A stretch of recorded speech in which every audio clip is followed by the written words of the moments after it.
শহরের একদম শেষ প্রান্তে ছিল একটা পুরনো হোস্টেল, যার পাশেই ছিল এক বিশাল কবরস্থান। সেই হোস্টেল নিয়ে প্রচলিত ছিল বহু ভয়ঙ্কর গল্প, কিন্তু অধিকাংশ ছাত্রছাত্রীরা সেগুলোকে কুসংস্কার মনে করেই হেসে উড়িয়ে দিত। হোস্টেলের এক প্রান্তের রুমগুলো বিশেষভাবে অন্ধকার এবং ভৌতিক বলে পরিচিত ছিল। বহু বছর ধরে কেউ সেই রুমগুলোতে থাকতে চায়নি। তবু একদিন তিনজন ছাত্র, রাহুল, সুমন আর ইমরান, শুনল যে ওদের জন্য ওই রুমই বরাদ্দ হয়েছে। প্রথমে ভীত হলেও পরে তারা সিদ্ধান্ত নেয় কুসংস্কারে বিশ্বাস করবে না এবং সাহস করে ওই রুমেই থাকবে। প্রথম রাতে কিছুই ঘটেনি। তারা হাসাহাসি করছিল যে এমন সব ভূতের গল্প বানানো হয় কেবল ভয় দেখানোর জন্য।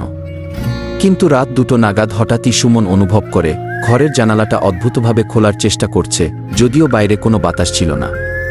সে ভাবে হয়তো বাতাসের চাপে খুলছে, কিন্তু একটু পরে সে দেখতে পায় জানালার ওপাশে একটা ধূসর ছায়ামূর্তি। মূর্তিটা তার দিকে এক দৃষ্টিতে তাকিয়েছিল। আতঙ্কে সে চিৎকার করে ওঠে এবং রাহুল ও ইমরান দ্রুত জেগে ওঠে। তারা জানালার কাছে গিয়ে কেউ কিছু দেখতে পায় না। সুমন তখন ভেবে নেয় সে হয়তো দুঃস্বপ্ন দেখেছে। তবুও রাতে আর ঘুমাতে পারল না। পরদিন সকালে তারা অন্য ছাত্রদের বলল, কিন্তু সবাই ওদের মজা করে উড়িয়ে দিল। পরের রাতটা ছিল আরো ভীতিকর। এবার রাহুল নিজেই অনুভব করল বিছানার নিচ থেকে একটা হাত তার পা ধরেছে। আতঙ্কে চিৎকার দিয়ে সে লাফ দিয়ে উঠে। ঘরের আলো জ্বালানো হলো, কিন্তু কিছু দেখা গেল না। তবে একটা ঠান্ডা হাওয়ার মতো অনুভূতি তাদের ঘিরে ধরল।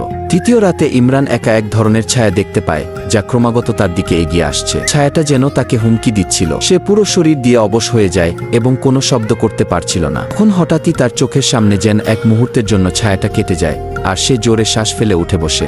শেষ পর্যন্ত তারা ঠিক করে আর এই ঘরে থাকা যাবে না। সকালে তারা হোস্টেলের সুপারকে সবকিছু জানায়। সুপার কিছুক্ষণ চুপ করেছিল, তারপর বলল, এই রুমগুলোর ইতিহাস তোমাদের জানা উচিত। বহু বছর আগে এখানে একজন রাগী ছাত্র আত্মহত্যা করেছিল।